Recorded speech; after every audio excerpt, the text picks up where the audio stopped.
Hello, everyone. This is episode 173 of the Gold Squadron podcast. I'm your host, Dion Morales, and today we're not joined by Marcel Manzano because he's buried under paperwork somewhere in the world. Will Bugman Hakewood. How's it going, guys? And Ryan, Captain, I see new ships on the horizon, Staniszewski. Land ho, freedom! That's right. So the title of today's episode is Hope is Not Lost. All right? We're going to talk about Concord Dawn. We're going to talk about the Italian Nationals that did happen over the weekend as well. But before we do that, I want to remind you guys that this podcast is going to be uploaded to YouTube later, commercial free, brought to you by, wrong slide, by our patrons. Thank you guys so much for your support. You can go to patreon.com/Gold Squadron. If you want these items that you see in this slide, the last day to become a patron is September 29th, okay? That's the last day to get these sweet goods if these are the ones that you want. All right. And, of course, we stream live every Monday, Wednesday, and Saturday on Gold Squadron Podcast. Here's our schedule. Hopefully, we see you guys live. And, by the way, if you want to be a part of League Night, you can sign up to play now, !LN if you're watching live. And if you want to play on Flight Club against other people in the community, !Flight Club in the chat. Get signed up. It's free. Let's go ahead and play. Now, we're going to jump into it right away. So this weekend, the Italian community actually held an unofficial Nationals event. It was in person. Now, before, I gotta give the disclaimer, just in case. I am not currently aware or up to date on their COVID situation in Italy. Hopefully they were responsible. We can neither, I'm not saying like I'm glad they played in person or whatever. I'm just saying the X-Wing happened. People were together. There were results, so I figured the data is important. I got to get that hurdle out of the way. We'll move forward. So we're going to talk about the top 8 in that event. They had a total of, I think, 54 players total. So we're going to go ahead and take a look at the top 8 there. We're going to start with Matteo. Take it away, Will. All right, Matteo is flying. What? No. Scum and Villainy? Yes. Yes. That's a zealous recruit Fang fighter. Boba Fett with just jamming beam, and Ketsu Onyo with Fearless and Shadowcaster. Snake's a 3rd ship in that list. That's pretty awesome. And Naked Boba Fett. It's just Boba being Boba. Now, he's got jamming beam. That counts for something, right? I stand corrected. All right. Ryan, what's next here? Next, we have a resistance list from Lorenzo Marasca. Mm-hmm. I'm saying that right, or I'm just like Ryan Farmer, same thing. 4-ship list, including Rey. So it's Rey in the Scavenge YT-1300 with Rey's Falcon, ZZ with Heroic, Finn in the Transport Pod with Heroic, and then Kova with Heroic, Jamming Beam, Layer Gun, and R4. I've kind of been a fan of people that have tried to utilize Rey in a 4-ship list. I think it can work pretty well. There's variations of being really, really cheap Rey or being almost a solid amount of her normal upgrades on there. But pretty solid overall. All right. Let's continue on here. Then we get to Guiyo Tadi. Another resistance list, 5-ship resistance. We got Jessica Pava with BB Astromech, giving her that extra charge in order to use her ability. S-Foils. Rose Tico in the pod. Nobody else there. Kaz with Contraband Cybernetics and Advanced Slam. A Red Squadron expert, probably to hang out with Jess with Heroic and S-Foils. And Finn with just Heroic doing Finn things. So 2 resistance lists here in that top 8. All right, Gabriel Muragila is next. I'm glad you pronounced it. This is even more resistance? Even more? This is even more. ZZ, Crackshot Optics, Tally, Heroic Crackshot Optics, Then 9-nub with Heroic Pattern Black 1. It's a real stripped down 9-nub, but the A-Wings load out there. And to round out the list, another 5, which is Jaeger in the Fireball with R4, Advanced Slam, and Intimidation, which I do like that. So he's a amazing blocker. Being able to slam and barrel roll with that Advanced Slam, you will get them blocks. All right, and now... Well, besides blocking, you could slam into somebody too, right? Yeah, of course. Yeah, you're I-5. You know where they're. You know where they are. You getting that -1 agility. I see you. I see you. No, very interesting. Yeah, the time on target with the A-Wings and 9-nub, I can see it working very well. All right, now we have that which should not be named, a version of that. Now, real quick here again, this was in Italy. Colpo del Maestro is crack shot. Just so you guys know, that's crack shot. So you see, we have how many here? We have Petrani with, so this is 1, 2. It's going to be 6. Looks like we don't see the point total there. But we have a mix of crack shot and predators, making it into what is now the top 4, a known commodity. Let's move on here. Alessandro. Did you say the name of the person though? Yeah. So that was Alessandro Rattieri playing that 6 Nantex list with a mix of crack shots and predators. I'll try to count it up here so we know what for the bids while we cover the next one. And next we have another resistance list from Alessandro Mazzi, utilizing just Pava with just the S-foils and jamming beam, Rose Tico, Finn with Heroic, Lieutenant Bastion with jamming beam and S-foils, and a Red Squadron Expert with Heroic, jamming beam and S-foils. So more of that 5-ship resistance with a mix of pods, solid T-70 firepower. Surprisingly, no A-Wings within this one, but probably opted in for Bastion instead of, say, ZZ, which both are at a similar point total. And going back right here to Alessandro R, he was at 198 for anybody who wanted to know that in that Nantex list. All right, and now we get to our top 2. So this is our semifinal list. Marco de Scordili. Take it, Will. This is, happy to see it, the Galactic Empire. A 192 list including Darth Vader, Fire Controls System, Afterburners, Grand Inquisitor, and Echo with passive sensors and Fifth Brother. Good, I guess. Is that good? That Imperial Aces still a cut above, right? That's right. I mean, Imperial Aces has. I'm gonna throw out the umbrella statement. Have always been really good, but it's been rare to see it get so close to the top lately with the rise of the Nantex, for sure. Now Marco didn't win; he did lose to our champion, and that was Carlo Peano, who brought 1, 2, 3, 4, 5, 6 of those Nantex. You see that 4 of them have Predator, 2 of them have Crack Shot, and that puts him at a solid 200 points. So now one of the things that we've been seeing lately is people starting to bid, right? That bidding war there. But Carlos says, "Nah, I'll just take all the tech there." All right. So again, there was 54 players in that. We did want to get some of the data out there because there was a large sample set, right? There was 54 people playing. They were playing in person, and I think it was important to cover there. Now, couple of things to kind of pull from this small sample size from Italy. A lot of resistance. Why do you guys think that there was this bump in resistance versus some of the other options that people have?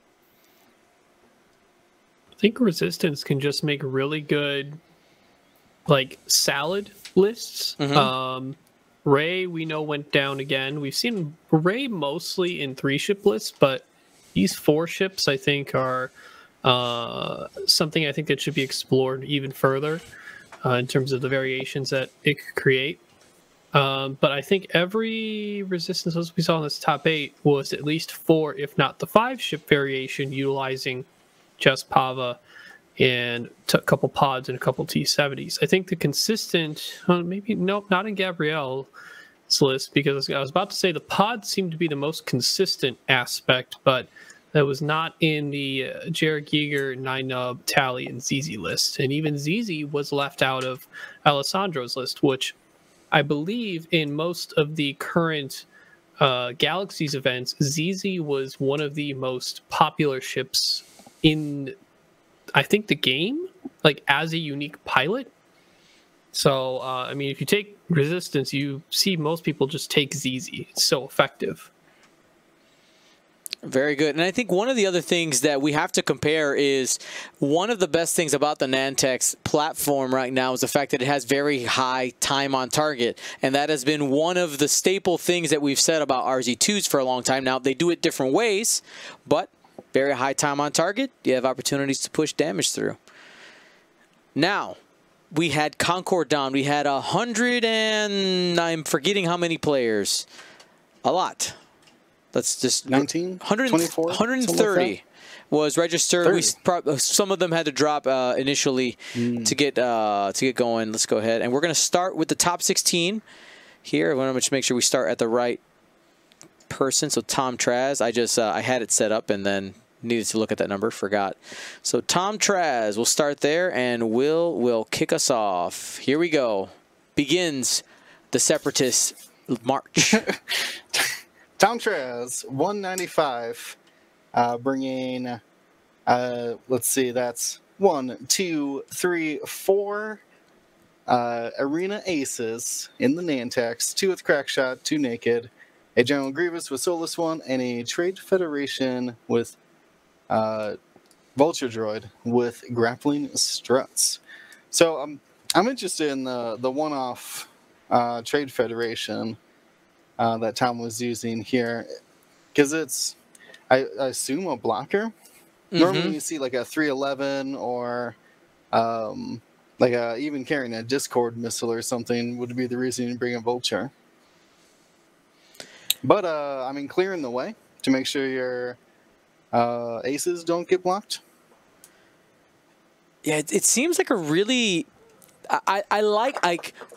I know people are hating on the Nantex, but I like this mix of ships. I'd love to get some info. Tom, if you listen to the show, I'd love to talk to you a little bit about how you set this up, because we know General Grievous is a fantastic blocker, right? And it's something that some players are starting to look at to mix in with the Nantex. But seeing his choice to put in that Trade Federation drone is, on the onset, it looks strange, but I'd love to see how he uses it. I do probably as a blocker, like you said. I assume it's the blocking, but also it's to take a deeper bid. If you can squeeze another Arena Ace in there as the 6th ship, but you'd miss out on some crack shots and any sort of bid. And the Soulless one, right? Probably on Grievous. People look at that. I think you get the Soulless one too. Really? Yeah, it's yeah, because that's just the hyperspace version. Ah, you're right. All right, Tom, call me, buddy. I wanna pick your brain on that one. That's really interesting. All right, next we have Andreas T with a 2-ship list. Go ahead, take that one, Ryan. So we got Scum and Villainy, and seeing a return of Boba Fett, who I think is still an amazing ship, even after the points adjustment to Slave 1, and I believe his own cost minorly. Great ship to use currently against an Nantex, because you can Slave 1 away from the bullseyes or just be range 1 and not in many bullseyes. Utilizing the standard Maul Slave 1 and dropping in proximity mines and hull upgrade. The second ship, though, one that we have not seen in quite a while in this Hive standing, is Captain Nim in the Skurg H6 bomber, with a plethora of upgrades, including expert handling to turn the barrel roll white, ion cannon turret, Dengar gunner, proton bombs, seismic charges, hull upgrade, havoc title, and trajectory simulator. a lot of people have been looking at Trajectory Simulator to help not straight like destroy Nantex because they'll end up always in the bombs. Like Nantex have a lot of ways to get out of getting hit by bombs, but it's forcing that zone control and movement that I've talked about in previous weeks to make those Nantex do tractor beamed rolls when they don't really want to. And Nim having that strong ability to hold a bomb in an area and say, Nantex, if you come this way, you're going to take a damage. Yeah, the tech there is definitely something that a lot of people have talked about, having that trajectory simulator. I guess my concern with if I was flying this list versus a really patient Nantex player is with the bomb play and with the whole like you come to me attempt in the final salvo when we're talking about at the competitive level, the Nantex can't just be like, I just won't play then. You know, yeah, that's probably the correct choice. Just I'm not playing over where that bomb is. You can wait to come here to me. Mm-hmm. Yeah, so that's just an interesting thing. And also I want to talk about Boba Fett as a choice. I know this is a watermelon, but why is Slave 1 Boba Fett? Here you go, Will. Ready? Why is Slave 1 Boba Fett a good idea versus the Nantex? Because he moves after them? Is that... Yeah, I mean, yeah, that, and he gets to choose his direction, right? The Slave 1 gives you the opportunity to be like, all right, I'm either going to turn into this fight if you go the wrong way or a way where I can take advantage of it, or I'll go the opposite direction. That's a really powerful tool. It's what made Boba Fett the meta choice. It was the list we were complaining about before we were complaining about Nantex. The reason why it was so good, the points went up on Slave 1. It's still good, and it is a great solution. And I think one of the things that come to mind here is there are other upgrades and pilots in the game that allow you to manipulate your dial at a high initiative. But I think one of the things that allows Boba Fett to probably do it better than anybody else versus the Nantex is that he also has the staying power, the survivability with the rerolls. He has a lot more tools in the tool shed than some of these other people who can change their dial. I think that's why Boba Fett is going to make a few more appearances today. Well, is this also one of the only ships with a front and rear arc that can change their dial? Yes. I feel like besides the few, Cato Conics on Han or Seasoned Navigator on some other ones, but like those tend to be on Falcons, which are even a bigger base, which are better at kiting.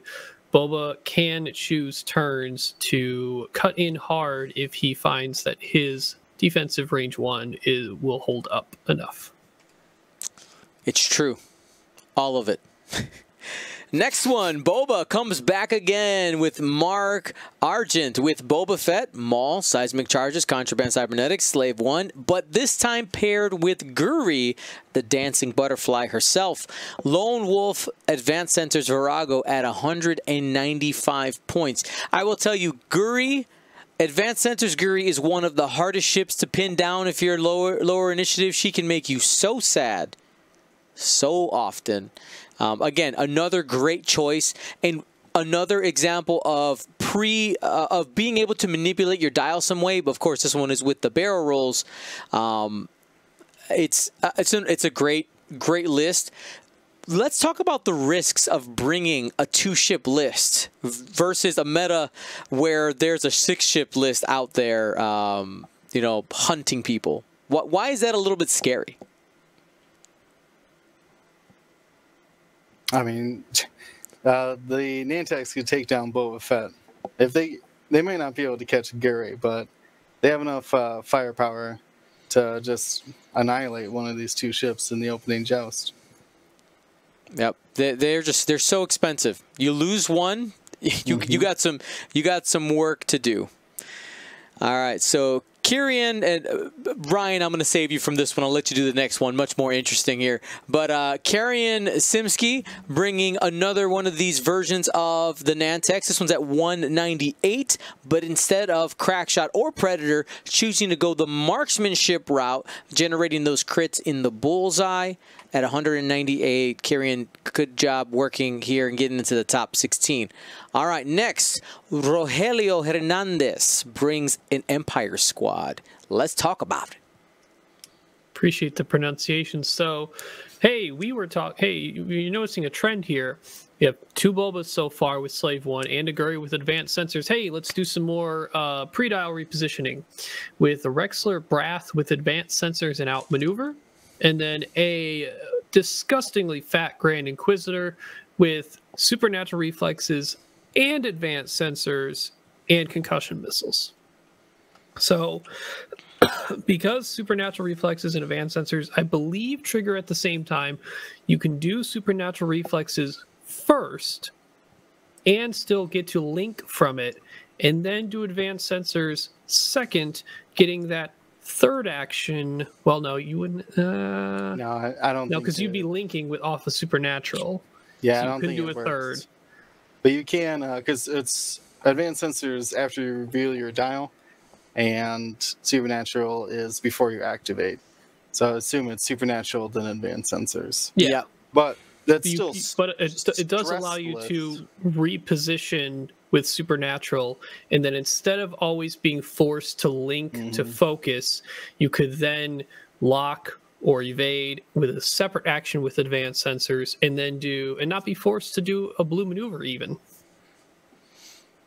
Yeah. So still really valuable, and good luck catching either ship, both ships. Yeah, they're super squirrely. We did get this one on stream. It was a fantastic game.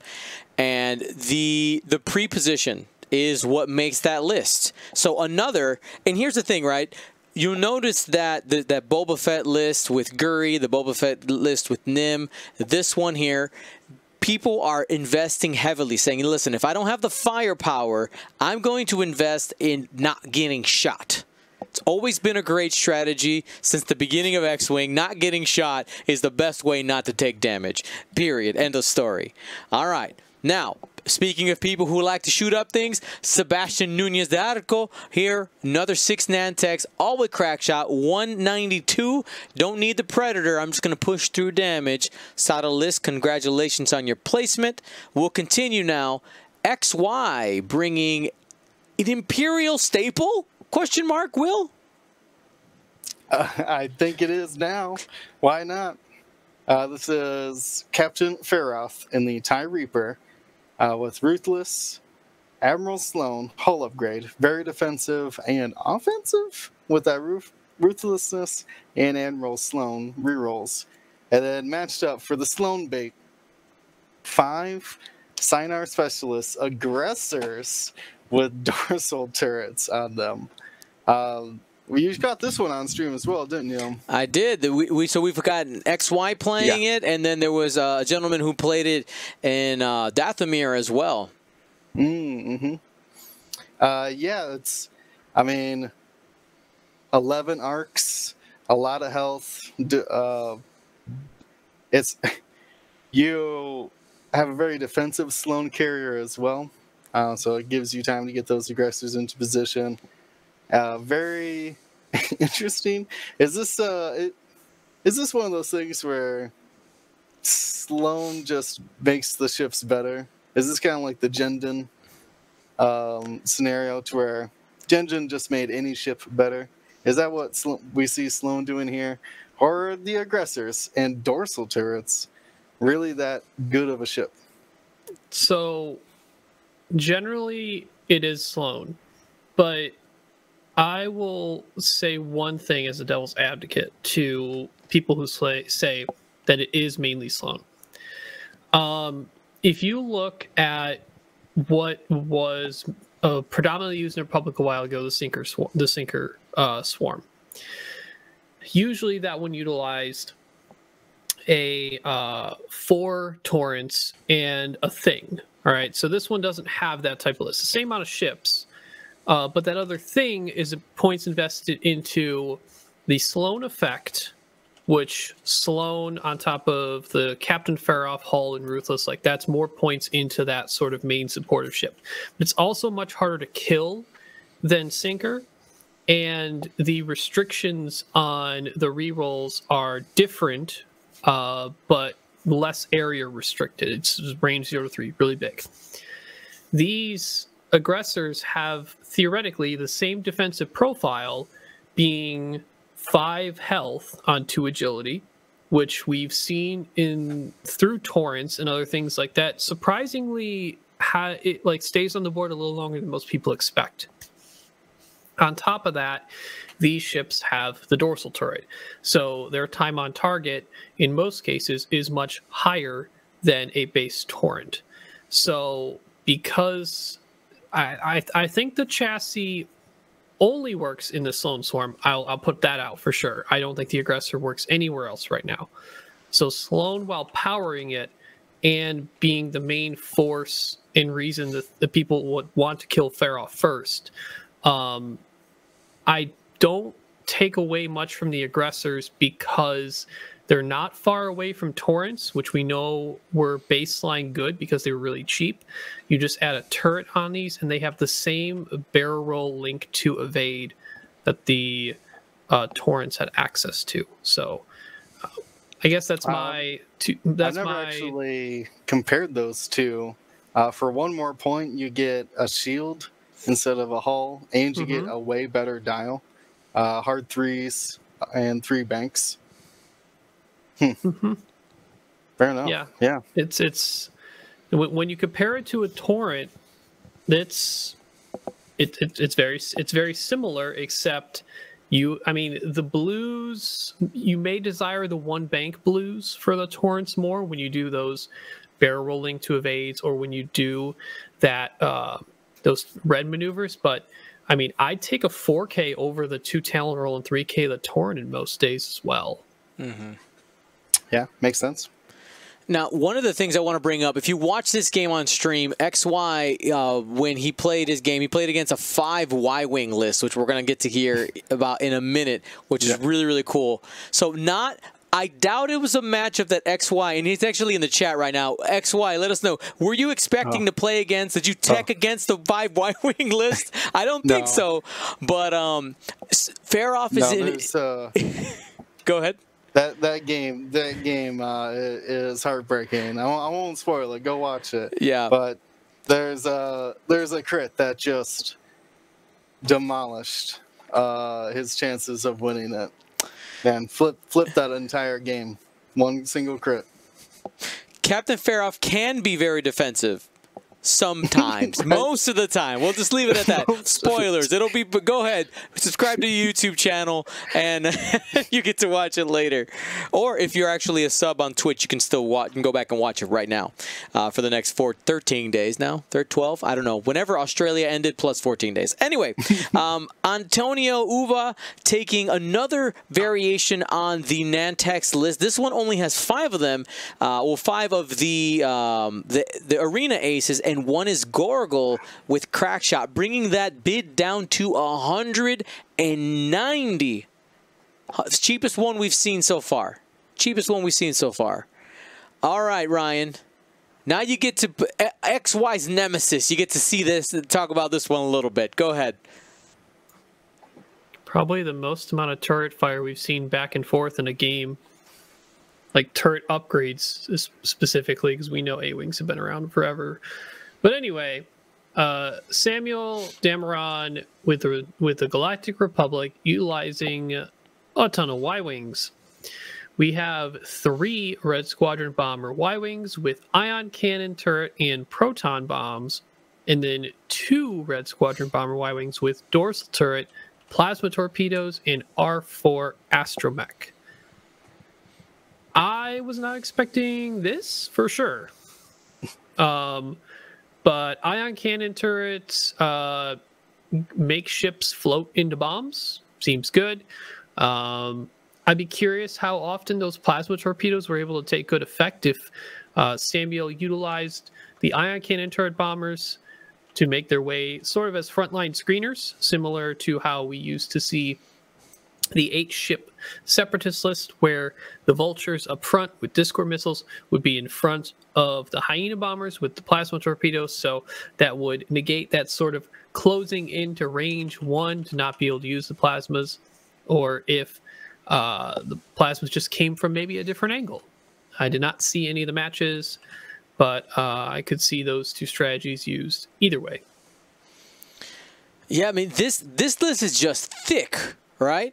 Absolutely thick. Interesting synergy versus the marksmanship version of the Arena Aces. Not sure if it ever came up. I'd be curious to know, right? Because of the mod. Actually, no, that doesn't work. That doesn't work. Never mind. Erase what I'm saying because of the order of modifications. Sad to see a bunch of marksmanship.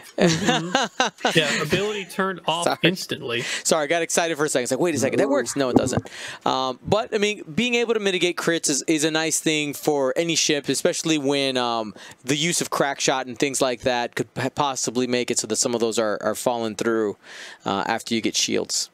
All right, we got our first order appearance here. This is from Locky Mulcahy, I think is what it is. I know I got corrected on the first name here, but this is Kylo Ren with nothing, Von Reg with Daredevil, and Quick Draw with Special Forces Gunner, Fire Control System, and Afterburners. 197 points. I'm kind of surprised to see Quick Draw make an appearance in at this high of a placement. I'm gonna say that it was more Locky than Quick Draw, because I know that the one game that we saw Quick Draw in, she burned brightly and disappeared pretty quickly. But yeah, man. I mean, Quick Draw. Let's take a second. Let's take a sidebar. Quick Draw. Opinions on Quick Draw. I have a hard time seeing the value on Quick Draw. Ryan gives a big thumbs down. Yeah. Yeah, I don't like Quick Draw. Just like in Nantex, I could see like, oh, I like the extra shot, maybe help the trade that occurs. But man, those Nantex can find Quick Draw pretty easily. Quick Draw is not super squirrely without giving up a ton of mods to do a 3-speed maneuver with an afterburners boost to then barrel roll out of some arcs, but then Quick Draw is just kind of just piddling shots away.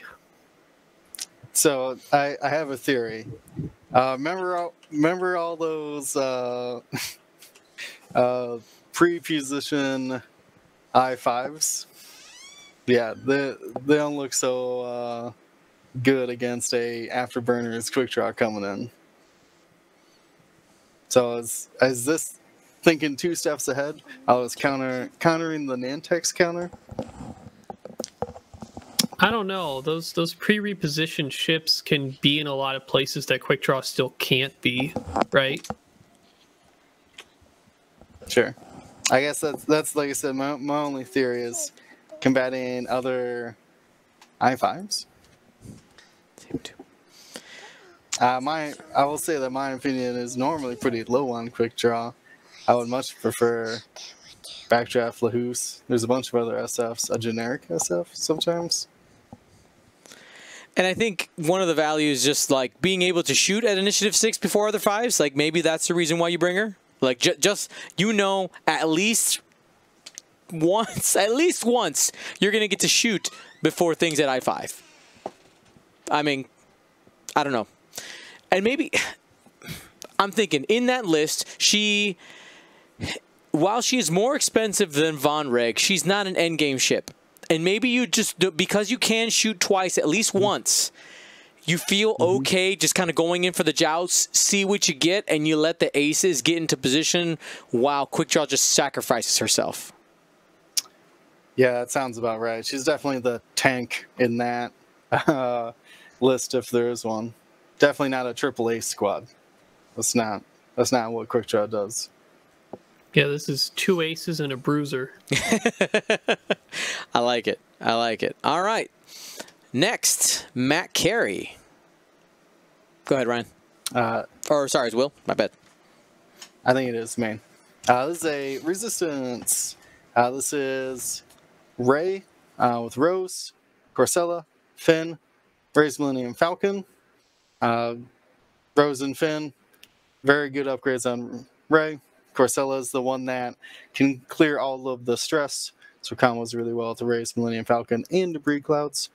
Partnered with her are Proton Rocket I-5 A-Wings, ZZ with heroic proton rockets, advanced optics, and Tali with heroic proton rockets and advanced optics. This has one heck of an I-5 joust. This could definitely come up against some Nantex and be like, okay, you like bullseyes? We got some.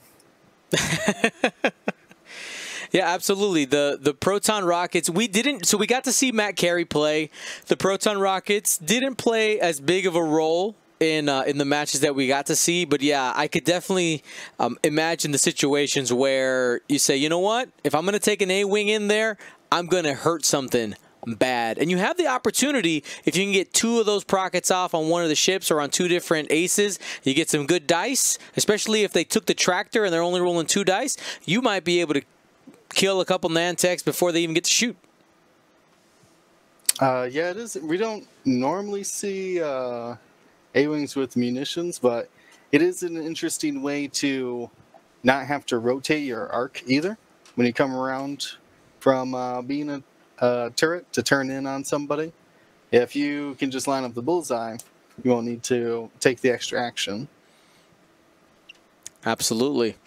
And here we get into a Scum Swarm. This is Desmond Lau. Desmond utilizing a lot of them 3 interceptors. We have 1, 2, 3, 4 of them with tractor beam, and 1 of them with auto blasters, and then 2 of them with heavy laser cannon. I'm curious on the call for heavy laser cannon. I mean, you're going up against, if you're thinking about Nantex, heavy laser cannon is probably going to hit something or force them to get out of the bullseye. Like, oh no, I landed. I got to get out of here. Well, I lost agility. So it is a way to make a certain area of the board a little more scary. But this is a very small area of the board. I wonder... I'm just curious why heavy laser cannon, just because I think auto blasters are probably a similar enough effect once you get the bullseye range 1 to 2 anyway. It's so rare, I think you hit that range 3. Although I don't know where else to use the points besides making maybe one of them sunny. What do you think about tractor beaming someone into your heavy laser cannon? Oh, for sure. That is obvious. Like, here's tractor beam on 4 of my ships. My goal is to get some of those, at least one of those, to work and get you into this bullseye. So, yeah, you got the tractor beam set up for sure. Here's another thought. Because these Nantex a lot of times are moving in groups of 3, or they're kind of always in like a literal like swarm, right? They're kind of in a bunch. They're in groups of 3, or they're all 6, or they're just kind of all spread around in the area. The heavy laser cannon probably also has more time on target versus a Nantex swarm than against most traditional like aces or ships that maybe are a little bit more independent. Because the other strength of the Nantex list is that they like to swarm ships, right? They like to attack together. Independently, you can take them on one-on-one. It's their numbers that give them the strength. So, yeah, again, another appearance by Team Singapore, as was brought up in the chat. It's always great to have you guys here. Thank you so much for joining us, by the way. And, yeah, another really cool list with some different tech for different opportunities. And having the tractor beams there is probably great tech against other lists as well, not just thinking about the Nantex, also thinking about other matchups. All right, next we have Cam Murray. Boba Fett appears again. We're in the top 4 now. Boba Fett with Lone Wolf, Maul, Proximity Mines, Contraband Cybernetics, Shield Upgrade, and Slave 1. Interesting things to note here. So the synergy with Lone Wolf and Boba Fett's ability in the what's the word I'm trying to say? In the end game, when you're versus another ship, Boba Fett is consistently getting 2 rerolls on one of his rolls, attack or defense. So just being able to have more modifiers in that sense. And of course, the 2-ship list, it's easier to get the Lone Wolf to trigger, and you have all the different toys there. And Fenn Rau with Fearless, just a heavy hitter.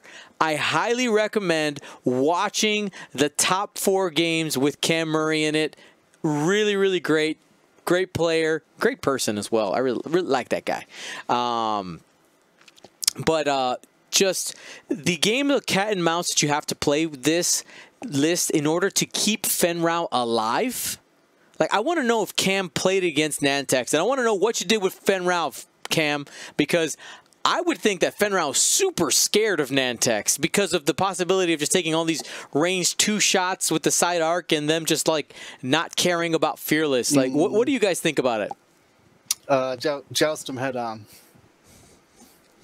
I believe, assuming this is the same Cam Murray that from the U.S., or actually from Canada, my bad, that I've seen play Boba Fett a lot.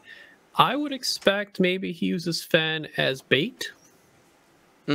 Like just skirting him along the outside edge, maybe see if he can get those Nantex to turn, and Fenn just books it out and finds the best time to go in, because Fenn is not a fan. Like, sure, you could go at a few of them and be in the front arc, but that probably also means you're in a crack shot or 2, and that's no bueno for Fenn. And that list right there, Cam Murray's list, is brought to you by the GSP Hammer, because Fenn just be smashing. All right? GSP Hammer. If you weren't there, you missed it. Concord Dawn telling you, new traditions being built every stream. All right, let's keep going here. Drew Brody. Take it away, Will. Take this one. Apparently, named his list, Finn Hates Wookiees. This is Rebel Alliance list with 4 Kashyyyk defenders and AP5 in the Sheath of Bead shuttle. 4 thick ships with access to reinforce and that 180-degree arc. They just got cheap enough to sneak in a 32-point support ship in AP5. AP5 is also Initiative 1. So really good synergy with coordination there, getting reinforce and focus. Pre-position barrel rolls on the defenders as well. AP5 can move first, coordinate them, even while stressed. So can kind of almost, Wookiee move and AP5 coordinates a barrel roll. Next round, AP5 move first, coordinates another barrel roll. I guess I would double stress them, though. No, don't do that. But anyways. You can if you want. You have the option. Yes. I guess you could. I mean, you got a 180-degree arc. You got to get your shot. And I think with tactical reinforcing, some good coordinating and blocking, this is a pretty powerful list. That was another streamed game as well, correct? I think we had him on stream. Yes, we did. He played against. I think he played against one of the Nantex lists and lost, but it gave up a great fight. It was a close game. A couple of things changed in the dice, and it swings very differently. Now, here's the thing. I want to talk about this list. This is a very good list. It has everything, and it has time on target because of the 180-degree arc. You got flexibility because of the coordination. I think if the Nantex were not a thing, let's say they just didn't exist in the game and all the points were the same, I think this would be one of the most popular lists out there, and this would be what we'd be talking about fighting.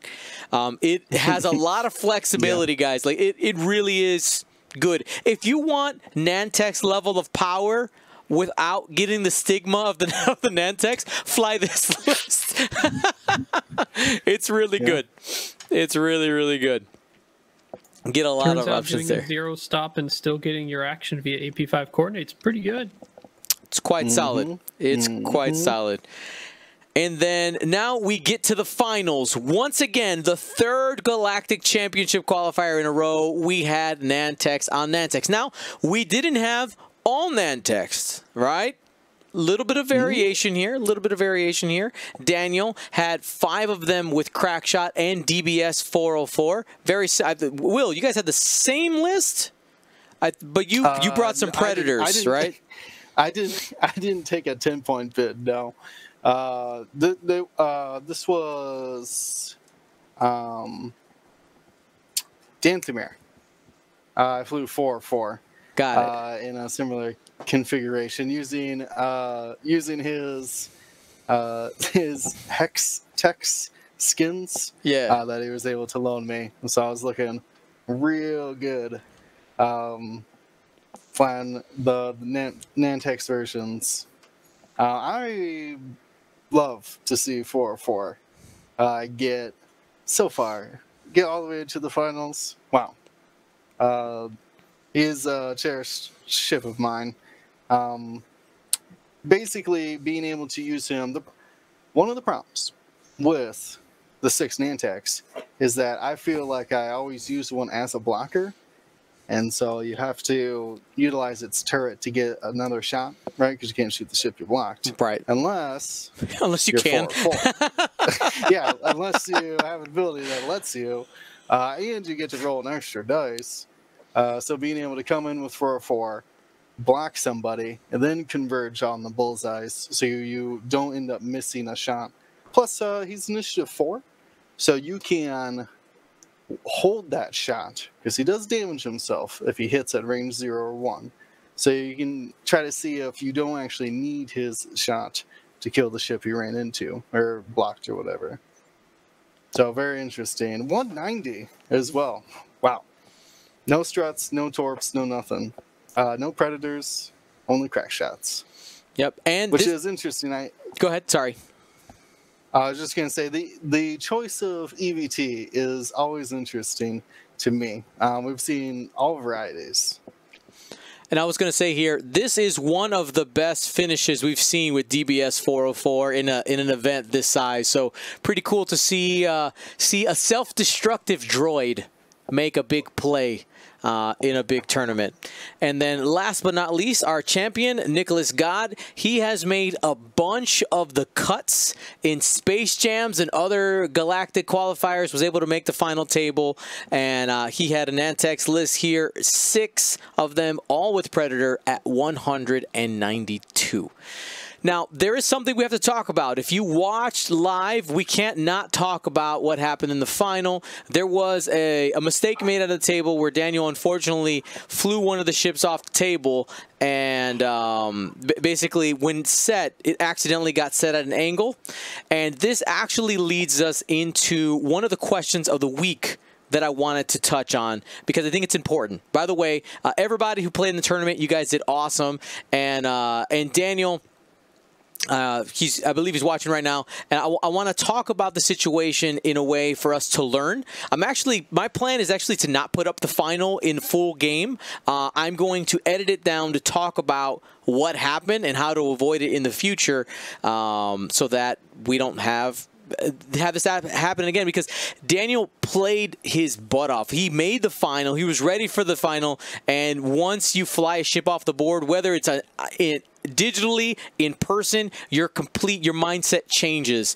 And I want to talk about one, because I think Bohan asks a question I think is really, really good, and we're going to go ahead and just read this question verbatim, because I think it emulates what happened and why we chose to go about it the way we did. So Bohan's question was, what do you guys think about allowing players to opt into a quote-unquote fly casual match before the game begins, where judging standards are looser, even for higher stakes games like tournament finals? So I understand the sentiment, and you guys know during Wednesdays when you guys watch League Night, I'm always like, it's League Night, it's fine. Fix your action. Oh, you would have done that. You dialed the wrong thing. I don't care. It flew off the board. Don't do that. Do this other move. Like, that's fine. One of the issues when it comes to competitive play, and we enter into a social contract of competitive play, especially when we start to get towards the cut. The Swiss is usually pretty loose unless we start getting to that point where things start getting more tense, okay? We enter into a rock and a hard place because, like, so for instance, I think the feeling in a top cut match with, so for instance, if I was playing somebody I know, right? I know well. Let's say I was playing Marcel, Ryan, or Will in a final. I think the mood would, this is how I believe it would go. We would want to give each other a break, but none of us would allow ourselves to take it. It's one of those things like, man, no, I messed up. We're going to go ahead and I'm going to take whatever it is. So for instance, if I forgot an action and Ryan was like, just take it, I'm going to tell him no. For me, personally. And that's how I function. Okay? That's my own personal biases. But when it comes to these competitive events, we get into this hard place where it's like I would love everything to feel like fly casual, but the problem is you don't know before an incident happens, you don't know the other player's opinions, mindsets, or where they are. So it's easiest as a tournament organizer, as a judge, because D was the one who made the call, right? When I hire D, I give him it is his job to make the call, right? So, and before all this goes out, I know that D basically plays it by the book. If something happens, a ship flies off the board, the rule book says this is what we have to do. And I know, like, I don't want to use the language that I'm thinking in my mind. It felt bad, right? But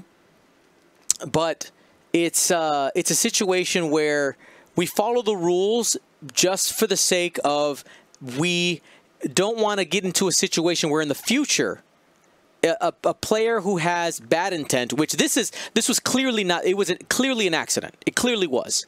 But there are possible situations where a player could, hopefully not, could claim an accident which wasn't an accident, and you could possibly create a situation where the player that allows the accident loses the game because they allowed something, or they revealed like there's so many permutations of possibilities where you allow a mistake to be okay that can cause emotional damage or emotional distress to the other player who ended up allowing it. And as the judges, if we become the bad guy and say, how it goes, we take the players out of it. And I'm sure Nicholas didn't want to be the bad guy, right? So D told me when they were in the chat, and he even said it on stream, Nicholas was going to say, oh, just put it back on. But I know I've been in this situation where I have let a player slide, and it makes me like I end up losing the game, or I don't get that reciprocation of a mistake back, because you don't know until the moment happens, and then that can create a whole other thing. And in reality, what we did, and I know this doesn't feel great, we protected the players by making the call, and that's the way I look at it. You protect the players from a possible incident, because I would hate, and not to say that, and let's take Nicholas and Daniel's name completely out of it.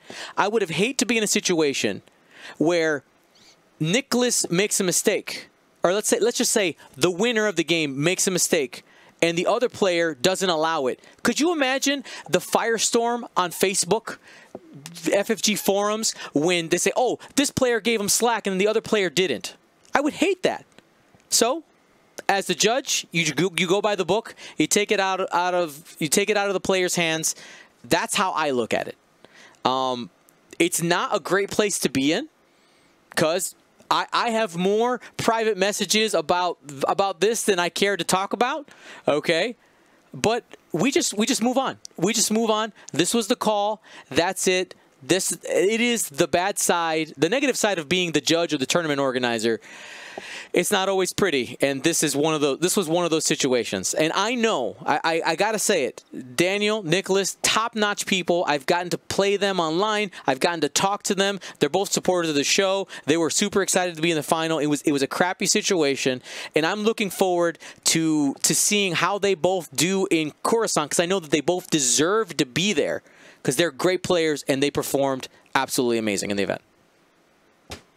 That's my 2 cents on it. That was a lot of words. Do you guys have thoughts? I agree with everything you said. And I agree with all of D's decisions. Yeah, Oh, go ahead, finish, Will. No, whether they're accepted by the community or not. But I think it's once explained, it was made a lot of sense to a lot of people. What do you think, Ryan?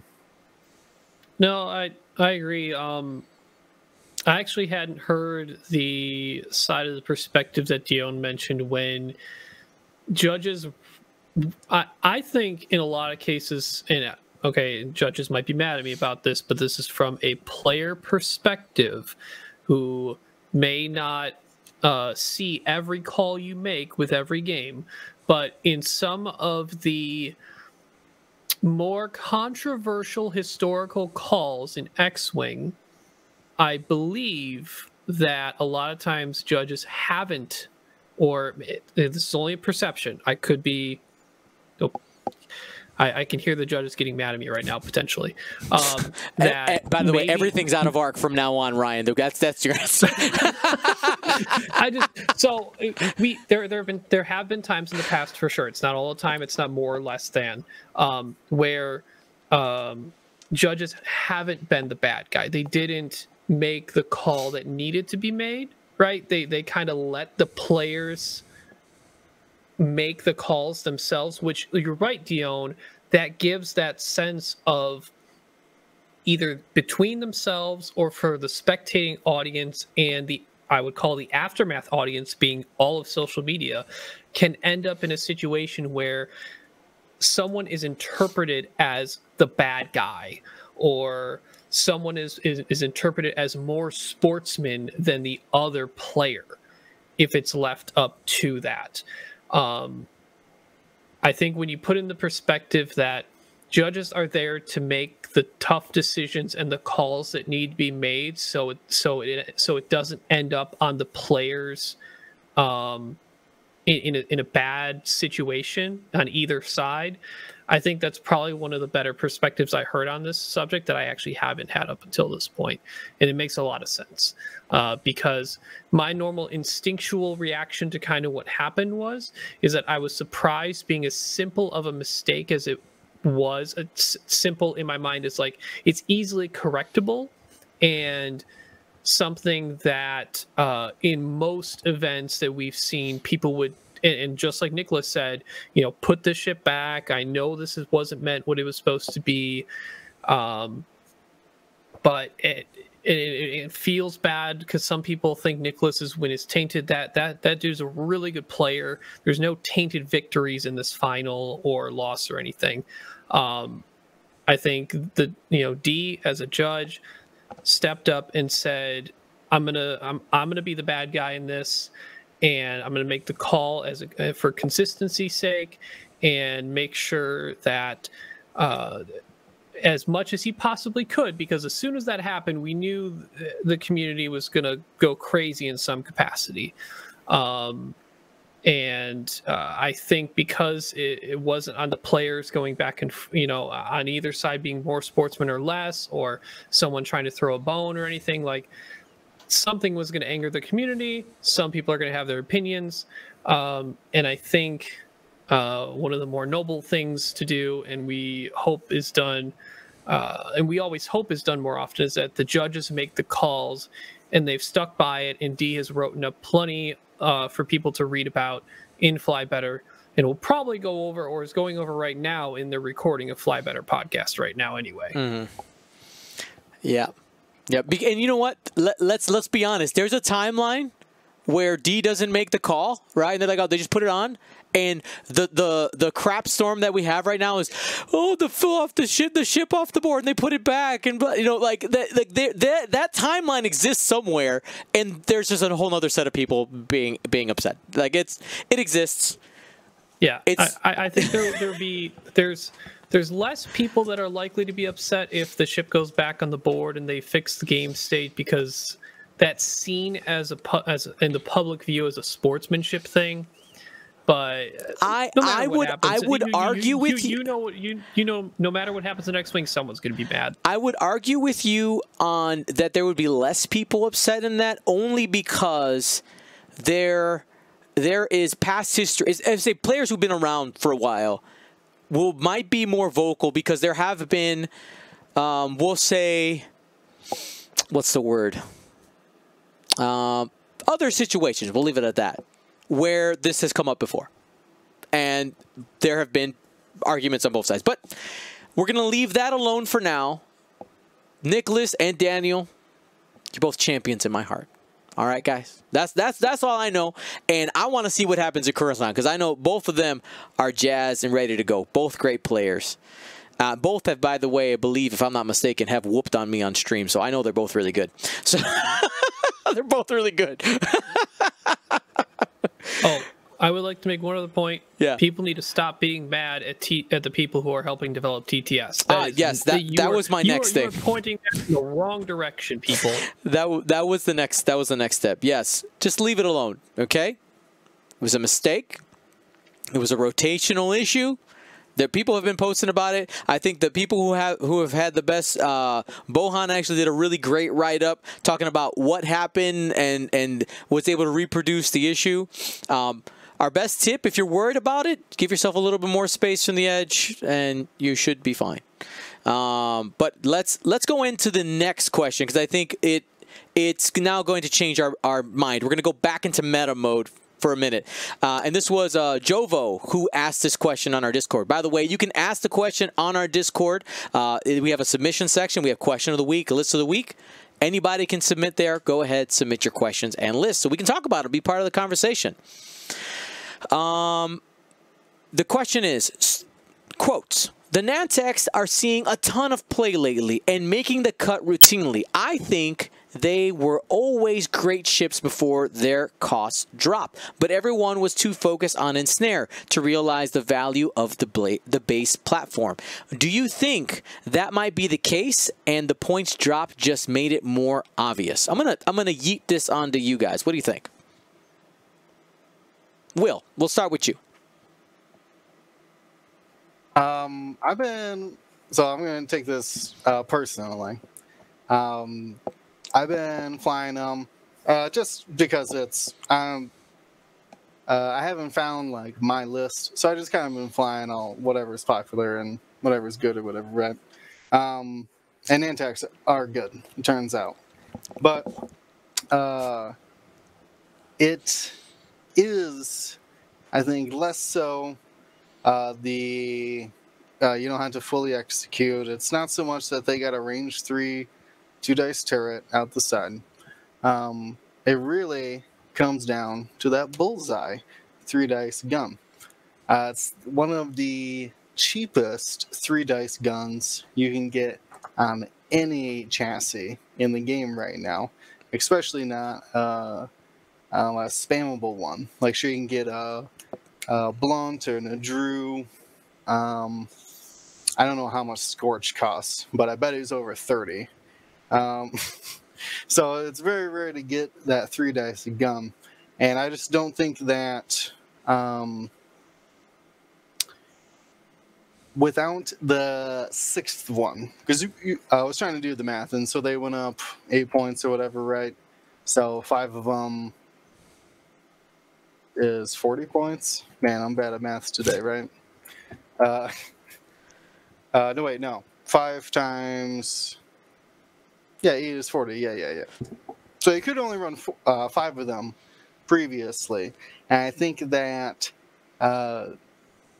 the additional arc of the bullseye is valuable. Having that extra ship in there, an extra turret once you go through the joust, is very interesting. So I know people were looking at them before. I played plenty of like Grievous and 3 Ensnare Nantexes, but being able to utilize that 3-dice bullseye, not to mention the crack shot and the Predator, and I don't think it's so much the chassis. The turret chassis is you know, good or whatever. You can't deny that. But there's no other ship for like under 33 points. Or I guess it's 34 with Crackshot Predator. So there's no other ship at 34 points that can triple modify a 3 or 4 dice attack. And that is just pushing them above and beyond. So I think that the chassis has always been good. We just haven't had the, what do I want to say? Haven't had the experience with the bullseye to actually make it worth it. And now with the, not only do you get the super offense, man, that Crackshot Predator is unmatched. I don't know what to compare that to at that price point. It's just good. It's efficiency. That's no other. Yeah. Yeah, because I mean, I guess a proton rocket. It's basically like a bunch of, you took a bunch of Hawks and strapped proton rockets to them, and you didn't have to have a focus to shoot your proton rocket. Like, that would be crazy if I said I'm bringing. Don't worry, I got 6 Hawks with proton rockets, but turns out that's surprisingly good. I will say that, man, the bullseyes are not easy. Like, there's a lot of people just playing them as turrets. But man, if you can get them bullseyes, wow, unmatched right now. Yeah, there's been a lot of ideas thrown out as to the solutions to their to the fix, right? Now let me get into the meat of why the title of the episode is what it is. We do have right around the corner, in 5 days, look to the east. Okay? Hope is not lost. We do have 3 new ships coming into the meta. Okay, we have 3 new ships coming into the meta. We got the HMP gunship, the Psy shuttle, and the LAT gunship. We have no idea what their price is. We do know that people will be excited to play new ships, so we will get to see some variation. What we don't know is, will the price be competitive compared to the Nantex? We also don't know, will FFG take the opportunity to possibly do an update to the points there? Now, I'll give you my 2 cents. I don't think they will. I honestly do not think they will change the points because they have a pattern. Their pattern is do something, see what happens, and then do one other thing. We have not seen them give us ships and change points at the same time. So they're going to give us these ships with their points, see how that shakes out, and see what happens. And who knows, like, if the Nantex continue to dominate, we'll probably get an adjustment at some point. But I additionally want to take this opportunity to lighten some hearts, maybe just a little bit. So for the Galactic Championship Series, I am not going to be changing the points or banning any ships. Not going to be doing that, okay? And the reason is I don't want to, first, just competitively, I don't want to change the rules of engagement as we've started already, because it would not be fair to those first 3 sets of players who played in Corellia, Concordan, and Dathomir. It wouldn't be fair to them to change the rules of engagement. But after that, you know, Dion's always got something cooking. And I will give you a spoiler into what's coming in the future, okay? We have a series coming up that revolves around Flight Club. And if you know anything about Flight Club, there are list building challenges. So with all of that, you know that at least most of the time, you're likely not even going to see a Nantex on the table. And if you do, it's not going to be in its same form. I'll just leave it at that.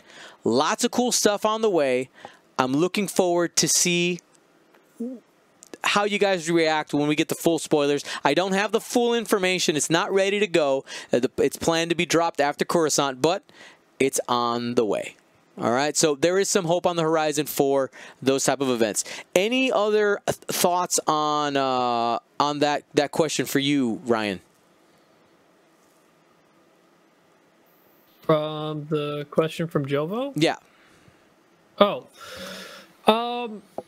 I don't think that the Nantech, like, so sure, people who played it before the points might have found, like, oh, there's, maybe something to this, but, I mean, 8-point drop is big, and if they were playable before, I'm pretty sure people would have noticed in that capacity. The question is, like, should 6 i4s exist with no upgrades? Can 6 i3s exist with upgrades? Can 6 i3s exist with no upgrades? Like, I don't, like, where do you cut it off is the difficult part to figure out.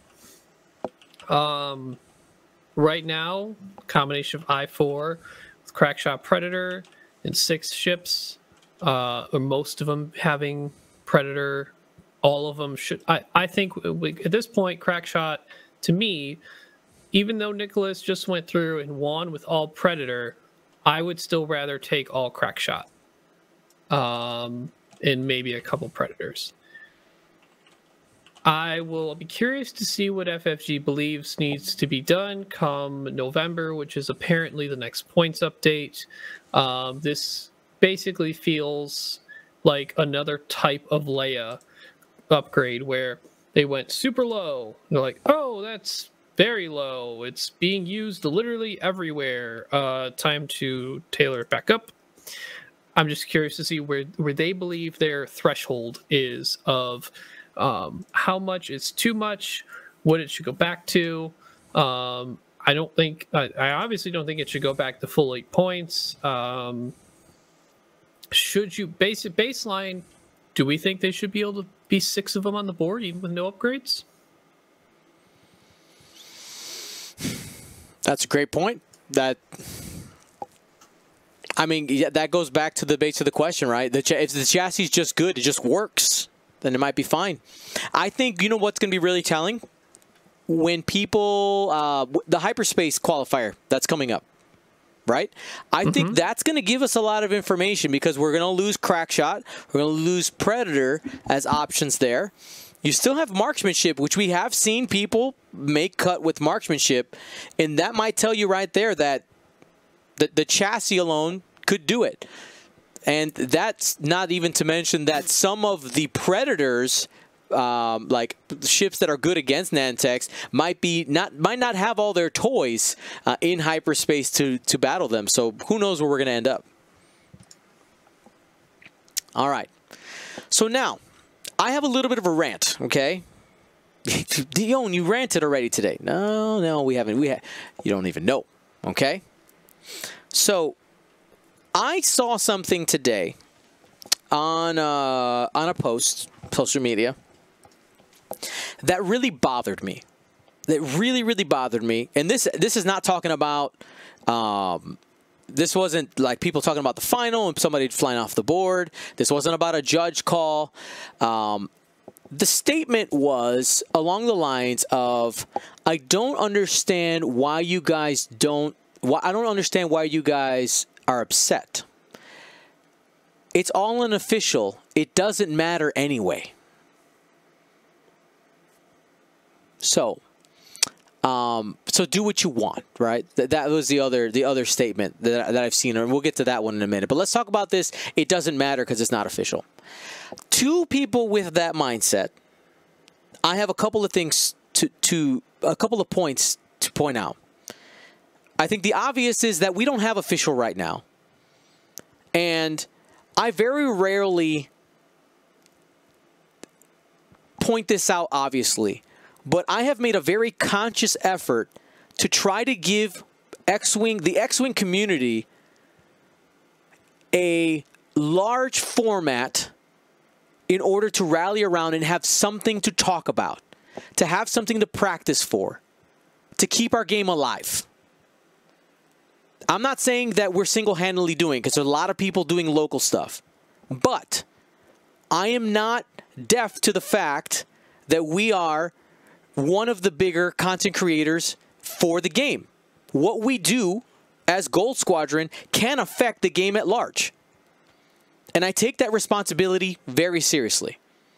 And when I see you saying that it doesn't matter because it's not official, I think you are being very ignorant of the fact that there are a lot of people who need this game, a lot of people who love this game, that it is part of their life. And with the current situation, with not being able to play in person, when you tell them that non-official doesn't matter, you're telling them that the joy that they get out of playing online, that the emotion that they have invested into the game doesn't matter. And I think that is short-sighted, stupid, and wrong. That is my opinion in that. Now, the second statement is the do what you want. Okay? When somebody again, it's unofficial. Dion, just change the points. Just do this. Now, a lot of you who say this, I'm not mad at you, okay? But I think it's important to know, because I already mentioned it, but it was in this section. I don't feel comfortable changing points or banning stuff in this type of environment. I set it out essentially to mirror what a world championship would look like. There are qualifying events that follow the rules that FFG put out there. Okay? That was the intent, and that's what I'm going with. Now, I already said, I'm going to do this Flight Club-inspired event series after that. We'll get real weird with it, okay? We'll have the weird time, but that wasn't the intent of this, this thing.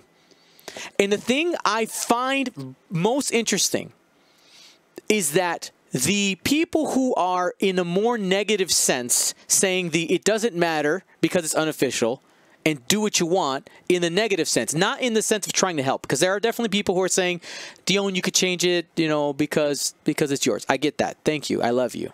Okay?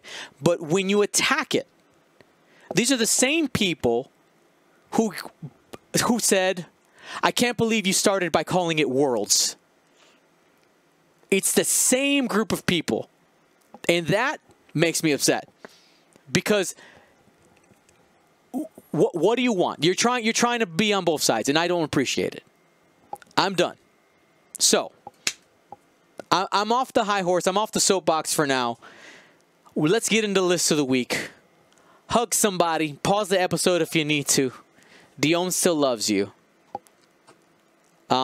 List of the week. We got 2 of them. Let's go. I think Chules is first. Will. Let me go ahead and pull that up. Bam. We got a scum list here. So Chules says, I have a few hyperspace tournaments coming up. And I do love me some scum. I was looking at this list. A nice salad. What are your guys' thoughts, and what can I do to make it better? Bosk has to stay. There's the rule. And you can change anything on him, but my precious lizard must stay. Here we go. We got Bosk with 000, BT1, and the Houndstooth title. Namlam with Ion Cannon, Dengar Gunner, and Contraband Cybernetics. Sonny Bowner with Ion Cannon, a Zealous Recruit Fang Fighter with no upgrades, and the Nash Top Pup, which, of course, would be docked and only come out when Bosk explodes. All right, Will. By the way, we're at 200 points. What you going to do?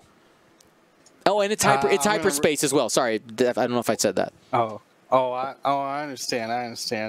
And Chewy, I'm going to rip this thing apart. Step 1, deconstruction. This is in a competitive mindset. And while I think Sonny and the Zealous Recruit can be good, the I1s are gonna really struggle. Without a mass of them, they are not going to be able to utilize those abilities. And honestly, I don't like Sonny with the Ion Cannon, because it's hard to get 3 natural results that are all the same. The more dice you roll. He's actually better at 2 dice, but that's besides the point. What I do like about it is the Ion Cannons, so I'm going to keep that theme with it. But to do this, we have to scrape a lot of points, which means I'm sure it's precious to Bosk But we got to get rid of the Houndstooth. First off, we're going to be dropping a bunch of ships here. You'll see. Scalpel. Yeah. The problem is the problem is that in this list, they're just going to shoot at Sunny or the Zealous Recruit. Unless the Zealous Recruit's in a good position to get that Concord done, they're basically just going to go after Sunny and not Bosk, which will keep them alive, but like I said, it eventually ends up wasting the points. So anyways, we're dropping the Houndstooth, get that out of there, and I want to first switch Namlam to Dengar. We're going to take the ion cannon off of them, and actually I might have points. Leave the ion cannon on there. I might actually have the points for that afterwards. We'll find out. And I want to... So it turns out, in hyperspace, it's pretty hard to double modify your shots. But there is one ship in Scum who can do it so easily. And I'm going to trade in Sunny and that Zealous Recruit for a bit sturdier ship, and that's going to be Crassus Tralix with an ion cannon. We do. We can keep it. All right, so Crassus Tralix can, anytime they perform a special attack, which is going to be the ion cannon, you're going to reroll a dice, and they can shoot ion cannon out the back as well. I think that puts us at 199 with Dengar's ion cannon still. I didn't think about that. I had just put Contraband on Bosk. I guess I'm going to ask you guys that. What is Punishing One better than ion cannon? I don't... Oh, yeah, you switched to Dengar, not Namlam anymore. Not Namlam. Ion cannon would give you the side turret, but your damage potential is much lower. Yeah. What if you... I think I'm gonna drop the ion cannon. Tralex has one. That's fine. I'm just gonna put on Punishing One and Contraband Cybernetics on Bosk.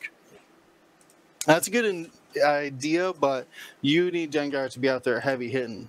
He's gonna be... We were talking about quick draw. And just go in there and see how much damage you could do before you eventually get taken out. That's Dengar's job on this list. Namlam's so cheap, but he ends up being just kind of a blocker. So, anyways, competitively, this is what I would actually shoot for, is getting some heavier offense in there and some consistent attack dice as well. All right, so we end up with Bosk with 000, BT1, Contraband Cybernetics, Dengar with Contraband Cybernetics and Punishing One, and Crassus Tralix with the Ion Cannon. Remember, Crassus can shoot it out the butt. All right, very nice. We end up at 200 points there. Next, Ryan's going to be taking a look at a list by The Living Dead, and said, I would like to submit to see what y'all think. I've done pretty well with this list. It gives me the ability to have solid agility rolls while also offering 5 and 6 dice attacks depending on range with the E-Wings.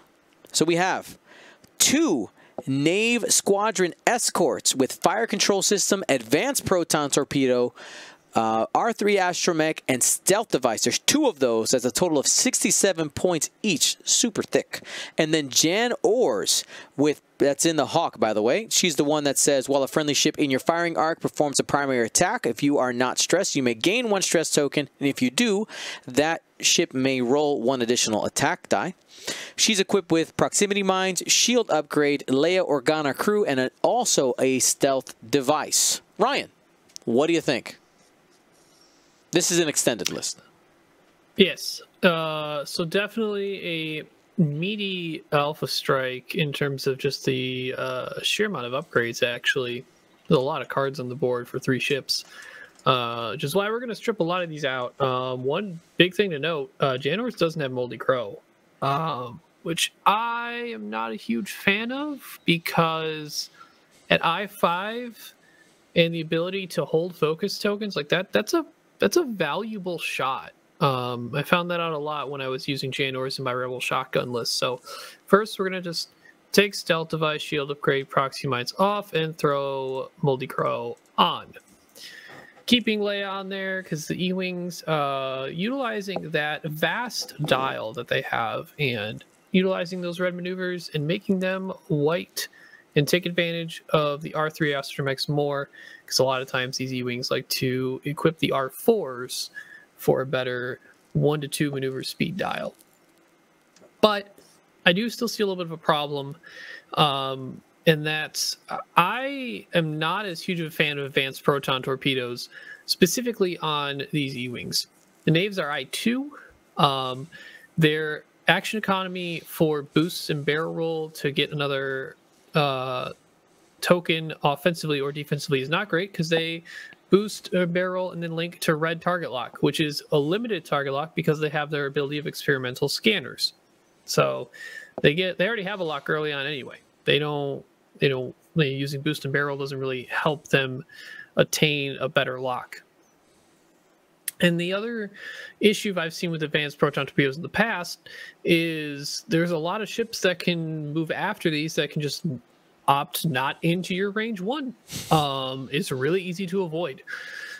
So while I can see how you may like the stealth device equipment on the E-Wings to make them a little more difficult to punch damage through with an already solid 3 shield, 3 hull, I think it is worth dropping the stealth device and the advanced proton torpedo to turn those advanced proton torpedoes into fully regular proton torpedoes, making it much harder for opponents to get out of those proton torpedo attacks, because they are range 2 to 3. And when people tend to run away and try and get away from you when you do those 3 sloops or 4Ks, they're either going to be range 1 of you anyway when you 4K or sloop over them, or if they're trying to get distance, you still have another charge of proton torpedo to shoot at them if you've kept your lock with the fire control system. So it makes them much more dangerous. They have a much larger big no-go zone if people don't want to get hit by 4 dice. And I just think it's much more overall effective. And then Janors having Moldy Crow adds more of a good third attack to the list. Fantastic. So we end up with the 2 naves with fire control system, R3 Astromech, and proton torpedoes. Then Janors with Leia Organa and Moldy Crow. All right, everybody. Hopefully you guys enjoyed our episode. I want to remind you that hope is not lost. I look forward to playing. Hopefully Flight Club this Saturday can be, the goal is to have some type of requirements with these ships, aka probably like almost primarily these ships, and you can sprinkle in some things. I just want to see what we can play with. I'm in talks right now with Dennis at TTT just to see what we can do to prep to make sure that the overlay is ready to go. I know the Tabletop Simulator team has already got the ships up there. I have already recorded my how to side slip quick tips. Look for that in the next day or 2, because I know people are going to ask on how to do it. We're going to get that there. Yeah, so it is time. It is time. So for anybody out there, remember, Monday, Wednesday, Saturday, looking to see you guys in the chat. Be part of the conversation. Come be part of the fam. Thanks for watching, everybody. Gold Squadron out.